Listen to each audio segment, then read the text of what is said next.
Let's drop the facade. You're not lazy and you damn well know it. It's not in your DNA. You're Atlas reincarnate, bearing the crushing weight of dreams, expectations, and a world that demands your magic on command. This exhaustion, this paralysis, it's not failure, it's burnout, plain and simple. You're not slacking, you're suffocating under a pile of shoulds and musts. To the chosen ones, the dreamers, the doers, the destined, it's time to call it what it is. A desperate cry for rest, recalibration, and a reclamation of your fire. Let's blow up the guilt and rebuild on purpose. Let's get real. You're not lazy, you're burned out, and the first sign is feeling disconnected from everything that once gave your life meaning. In Greek mythology, Orpheus, gifted with a lyre that could charm gods and mortals alike, descended into despair after losing Eurydice. His music, once vibrant and full of life, became a hollow echo of what it had been. He wandered through the world, not as the man who once inspired awe, but as a shadow of himself, blind to the beauty around him, deaf to the whispers of hope. The melodies he once created were buried under the weight of his grief, his hands too heavy to strike the strings. Burnout works in the same way. It strips the color from your world, leaving everything muted and distant. You stop noticing the things that used to excite you. Work feels meaningless, relationships seem hollow, and even your passions, the things that once set your soul on fire, become burdens you no longer have the energy to carry.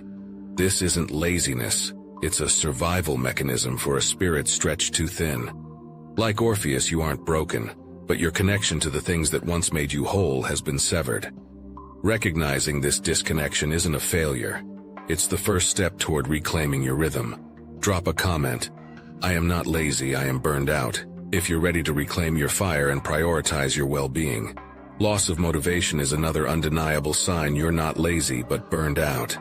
You once thrived on momentum, tackling projects and challenges with purpose, energy, and drive.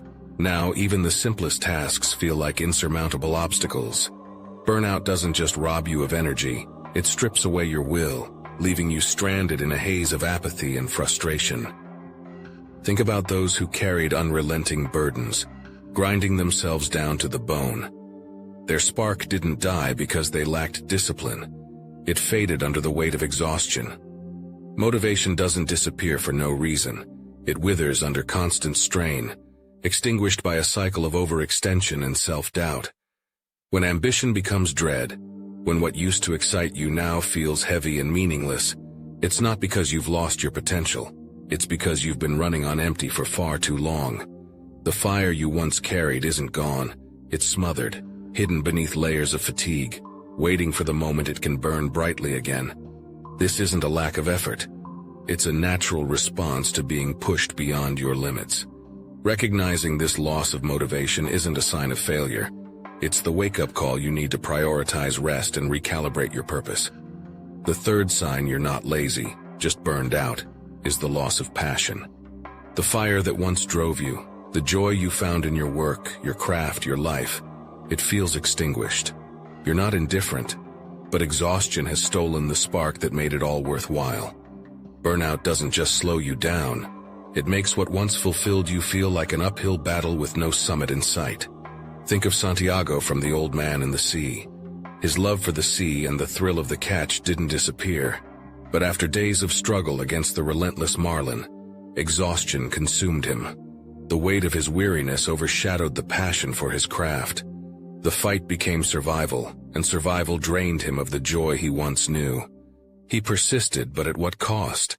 Without reprieve, even the most meaningful pursuits lose their light. This loss of passion isn't failure, it's fatigue. It's not about giving up. It's about recognizing that your spirit can't thrive under unending pressure. The things you love haven't abandoned you, and you haven't abandoned them. But without rest, without renewal, the fire can't burn. Rest isn't indulgence, it's fuel. Passion needs space to breathe, and so do you. The fourth sign you're not lazy, just burned out, is moodiness and irritability that creep in like an unwelcome storm. You were once steady, calm, the one who held it all together. Now, even small things set you off. A misplaced word, a minor inconvenience, the sound of yet another demand pressing against your limits. It's not who you are. It's the toll of burnout making your emotional skin paper thin, leaving you raw and exposed. When you carry too much for too long, your body rebels, and your mind fights back in frustration. Patience becomes a luxury you no longer have the energy to afford.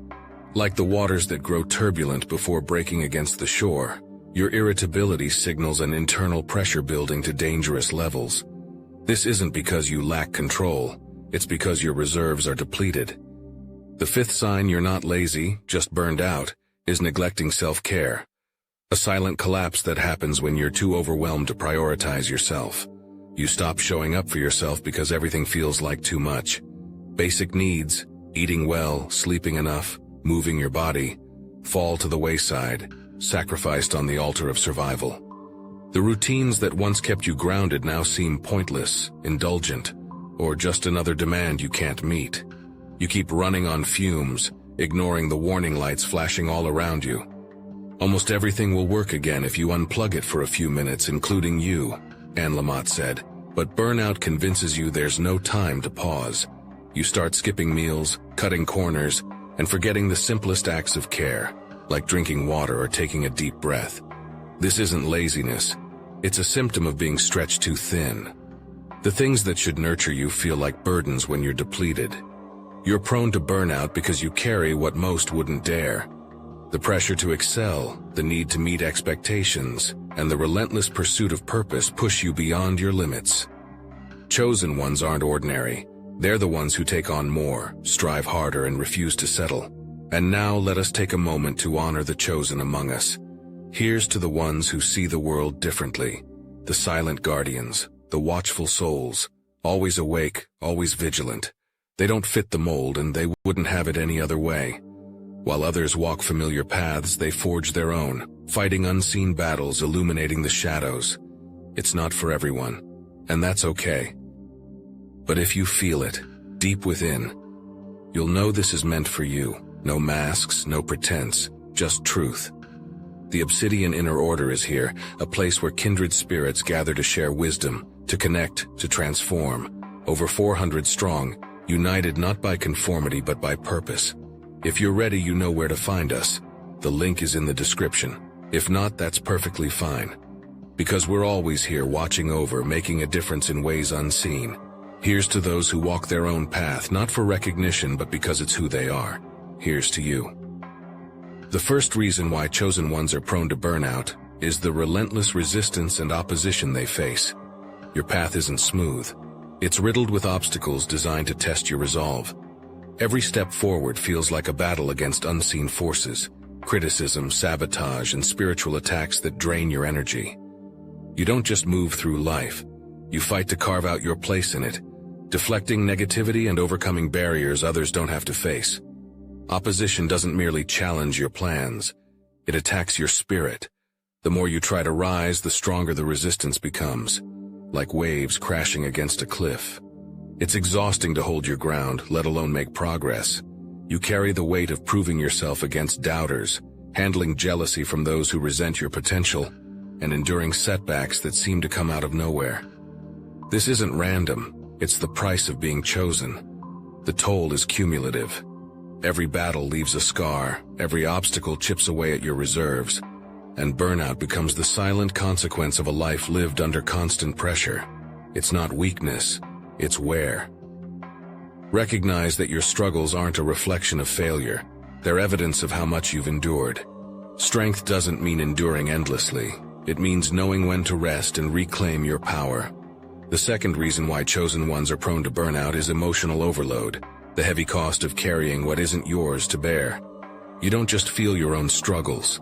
You absorb the pain, frustration, and needs of those around you. Empathy is your strength, but without boundaries, it becomes a silent thief, draining your energy and leaving you emotionally raw. You're the one others lean on, the one who understands without words. But the weight of constantly holding space for others can crush you, especially when no one holds space for you. Every tear you dry, every burden you lighten, takes something from you. The emotional storms you weather aren't always your own, but they still leave you soaked and weary. You've made yourself a sanctuary for others, but who rebuilds the walls when they crumble? This isn't selfishness, it's survival. Burnout isn't about caring too little. It's about caring too much without pause. Your heart can't pour endlessly without being replenished. Recognizing this isn't weakness, it's wisdom. Setting boundaries isn't turning away. It's protecting the strength you need to continue. Emotional overload is a slow poison, and the antidote is reclaiming what's yours and releasing what never was. You are no less chosen for saying, "Not this time." The third reason why chosen ones are prone to burnout is isolation and misunderstanding, a quiet but relentless burden of walking a path few can comprehend. You're different, your vision, your purpose, your struggles, and that difference often sets you apart. Others may admire you from afar but fail to see the weight you carry, the sacrifices you make, or the toll it takes. Being misunderstood isn't just frustrating, it's exhausting, leaving you feeling unseen even in a crowd. Loneliness isn't about being alone. It's about the disconnect that comes when those around you can't grasp the depth of your journey. You're the one who takes the hard road, who pushes beyond limits, and who faces battles most wouldn't dare. But in doing so, you find yourself in a space where few can meet you. They don't understand the sleepless nights, the doubts you wrestle with, or the resilience it takes to keep moving forward. Burnout doesn't just come from overwork. It comes from the emotional strain of feeling isolated in your struggles. Your strength sets you apart, but it also makes you a solitary figure in a world that often prizes comfort over courage. Acknowledging this isn't a weakness. It's a step toward reclaiming connection and support. You're not meant to carry it all alone. The fourth reason why chosen ones are prone to burnout is the lack of proper boundaries. An invisible enemy that drains your energy every time you say yes when you desperately need to say no. You're wired to give, to help, to rise to the occasion, but that strength becomes your undoing when it's stretched too thin. Every request, every demand, every responsibility you take on chips away at your reserves until there's nothing left for you. You don't just take on tasks, you take on the weight of others' expectations. You're the one who steps up when no one else will. The one who keeps going even when you're running on fumes. But saying yes to everything is saying no to yourself. And overcommitment isn't a badge of honor, it's a recipe for collapse. The more you pour out, the less you have to give, and burnout is the inevitable consequence of always putting yourself last. Boundaries aren't walls, they're lifelines. Without them, you're giving away pieces of yourself until you're barely whole. Struggling to say no isn't a flaw. It's a learned habit that keeps you overextended. To reclaim your strength, you must protect it. Saying no doesn't make you less. It ensures you're enough for what truly matters. The fifth reason why chosen ones are prone to burnout is the overwhelming toll of intense spiritual awakening. Awakening isn't peaceful, it's disruptive, shaking the foundation of who you thought you were. You face spiritual, emotional, and physical upheaval all at once, as if every fiber of your being is being torn apart and rewoven. It's not a gentle nudge, it's a storm that forces you to confront truths, wounds, and realities that others might never face. Spiritual awakening demands more than clarity, it demands sacrifice. Your old patterns, beliefs, and comforts are stripped away, leaving you raw and vulnerable. You feel emotions you can't explain, exhaustion you can't escape, and sensations in your body that make no sense. This isn't just fatigue, it's transformation, a breaking down before a rebuilding. The intensity of this process can leave you drained, questioning your strength, your purpose, and your ability to keep going. Burnout often follows awakening because the process doesn't pause to let you catch your breath. It pushes, it challenges, it demands. But this isn't the end. It's a shift. Recognizing the fatigue isn't giving up. It's honoring the magnitude of what you're experiencing. You're not broken, you're becoming. The weight you feel is growth, but even growth needs rest to thrive. The sixth reason why chosen ones are prone to burnout is the relentless pressure of their divine mission. You feel it, the crushing weight of a calling too big to ignore. The responsibility to fulfill what feels like destiny looms over you, demanding everything you have and then some. It's not just a task, it's a purpose so immense that it consumes your thoughts, your energy, your very being. The constant push to align with that mission can leave you physically depleted and emotionally raw. This isn't just work, it's a deep, soul-level responsibility. Every decision feels monumental, every step forward feels scrutinized, and every setback feels like failure, not just to yourself but to the higher purpose you serve. You carry the unspoken fear of falling short, of letting down those who look to you, of betraying the very essence of why you believe you were chosen. This pressure is suffocating because it allows no room for rest, no margin for error. But the truth is, no divine mission was ever meant to be fulfilled through self-sacrifice alone. Burnout doesn't honor your calling. It diminishes it. You're not meant to collapse under this weight. You're meant to rise within it. To carry the mission, you must first carry yourself, and that means knowing when to pause and breathe. The seventh reason why chosen ones are prone to burnout is neglecting their own needs, a silent sacrifice made in the name of helping others. You pour yourself out endlessly, giving time, energy, and care to everyone around you, while your own well-being falls further down the list. You convince yourself it's noble to prioritize others, that your needs can wait. But this isn't heroism, it's self-neglect, and it comes with a heavy price. You don't just help others, you overextend, saying yes even when it drains you, stepping in when others fall short, and carrying the weight of problems that were never yours to solve. The care you offer comes at the expense of your own rest, health, and peace. Bit by bit, you deplete yourself until there's nothing left but exhaustion and resentment. Burnout is the inevitable result of always putting yourself last. You can't serve from an empty vessel, and you can't sustain a mission when you've abandoned the one who carries it. Neglecting your needs isn't selflessness, it's unsustainable. You matter as much as those you help. And prioritizing yourself isn't selfish, it's essential. Your ability to uplift others depends on keeping yourself whole, and that starts with saying, I need this time too. Saying no isn't weakness, it's power. The freedom of boundaries is the ability to protect your energy and prioritize what truly matters. When you say no, you're not turning your back on others. You're turning toward yourself, reclaiming the time and space you need to thrive. Without boundaries, you become a vessel for everyone else's needs, leaving your own neglected. But boundaries aren't selfish, they're survival. They allow you to give from a place of strength, not depletion. Declining doesn't have to be harsh, it can be compassionate and firm. I appreciate you asking, but I can't commit to that right now. Sets clear limits without guilt. I need to focus on my priorities at the moment, but I hope it goes well. Communicates care while honoring your limits. Effective boundaries come from respect, for yourself and others. You're not obligated to explain or apologize for protecting your well-being. The fear of disappointing others can be paralyzing, but people-pleasing comes at a cost you can no longer afford.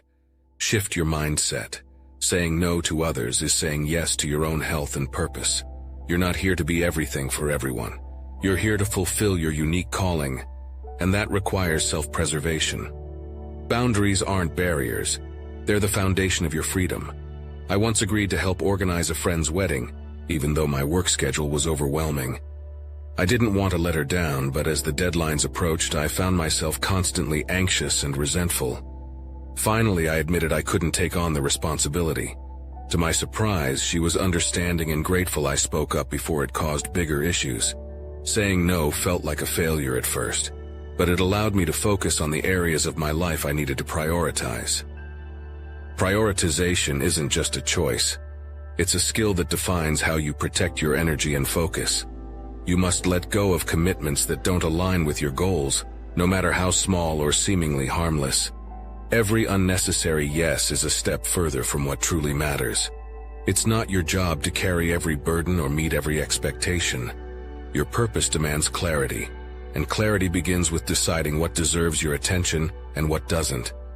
Burnout thrives on overcommitment. Recognize the triggers, the tasks that drain you, the obligations that add stress instead of value, the endless shoulds that others impose. Preventing burnout means drawing the line and refusing to cross it. Saying no isn't selfish, it's survival. You cannot pour into your calling if you're empty. Let go of what doesn't serve your goals and watch how space opens for what does. Boundaries aren't limitations, they're freedom in action. Perfection is the enemy of progress, and expecting it only sets you up for failure. Shifting to a process mindset means focusing on incremental progress. One step, one action, one decision at a time. Stop chasing an ideal that paralyzes you and start celebrating small achievements. Every win, no matter how minor, is a victory worth honoring. These moments build momentum, the unstoppable force that turns small successes into monumental breakthroughs. Momentum thrives on small victories. When you acknowledge what you've accomplished, you feed your confidence and create the energy to keep moving forward. It's not about leaping to the top. It's about taking steady steps and trusting the process. Each step compounds, transforming progress into purpose. Overwhelm isn't a sign to give up. It's a signal to recalibrate. Break tasks into micro-goals, bite-sized steps that feel manageable. Instead of focusing on the entire mountain, focus on the next foothold. When the path feels impossible, scaling it bit by bit is your way out. Progress isn't measured by perfection, but by persistence. Every small achievement reinforces your power. Shift your mindset, celebrate your wins, and let the momentum of progress carry you forward. The climb is yours, and every step matters. Your success doesn't come from leaps. It comes from deliberate small victories stacked like bricks into something unshakable. In Apollo 13, the crew didn't save themselves by solving everything at once. They focused on solving one problem at a time. Fixing the air filters, rationing power, recalibrating their course. Every minor success became a stepping stone to survival. They didn't need perfection, they needed progress, and they tracked it relentlessly. You must do the same. Track your success, no matter how small it seems. A journal, a visual chart, or even a simple list. These aren't just records, they're proof of your resilience. They remind you how far you've come, how many challenges you've faced, and how many wins you've already claimed. Reflection isn't just looking back, it's reinforcing your strength. When burnout whispers lies about your worth, these markers of progress shut it down. They remind you that even when the odds feel impossible, you've solved problems, made strides, and kept going. You don't need to win it all at once. Focus on one step, one solution, one move forward. Track those wins and let them fuel you. Progress builds triumph, one deliberate act at a time. Your journey isn't a miracle, it's mastery in motion. You are not your success or your failures. Your identity goes far beyond what you achieve. You are allowed to be both a masterpiece and a work in progress simultaneously. Sophia Bush reminds us. Separating your worth from your accomplishments is not giving up. It's reclaiming yourself. You are not defined by titles, roles, or the relentless pressure to live up to being chosen. Your value isn't earned. It exists because you do. To reconnect with who you are, explore new interests that don't come with deadlines or external expectations. Paint for the joy of colors. Dance because the rhythm moves you. These moments of unburdened passion remind you that life isn't just about purpose, it's about presence. Reconnect with your inner child, the part of you who once saw wonder in everything, before the weight of responsibility clouded your curiosity. Let that carefree spirit guide you into moments of play, where nothing matters but the joy of now. Reflect on what being chosen truly means, and whether it still aligns with your path. It's okay to redefine that calling. Surround yourself with those who see you, not for what you've done, but for who you are. These relationships will ground you when the world demands too much. Reclaiming yourself is not rebellion, it's liberation. Your greatness doesn't come from endless grinding. It comes from balance, from knowing when to push and when to pause. Recognizing burnout isn't admitting defeat, it's reclaiming your power. Rest isn't weakness, it's the fuel that will ignite your next leap forward. Without it, you risk running on empty, losing the very essence of what makes you extraordinary. Look closely at your life. Are the signs of burnout already there? The tension in your shoulders, the exhaustion that doesn't fade, the disconnect from what once brought you joy. These aren't just annoyances, they are alarms demanding your attention. Listen to them. You have the right to rest, to reset, to recalibrate without apology. Reflect on where you've been pushing too hard and where you've ignored the voice inside that says, stop. Take steps today, no matter how small, toward rest, support, and sustainable growth. Your greatness depends on it. And don't keep this revelation to yourself. Share this message with others who might be struggling in silence, carrying the same weight you've felt. Let them know they are not alone, and neither are you. This isn't just about surviving. It's about thriving in the way only you can. Your story matters, and it's time to write it with purpose, not exhaustion.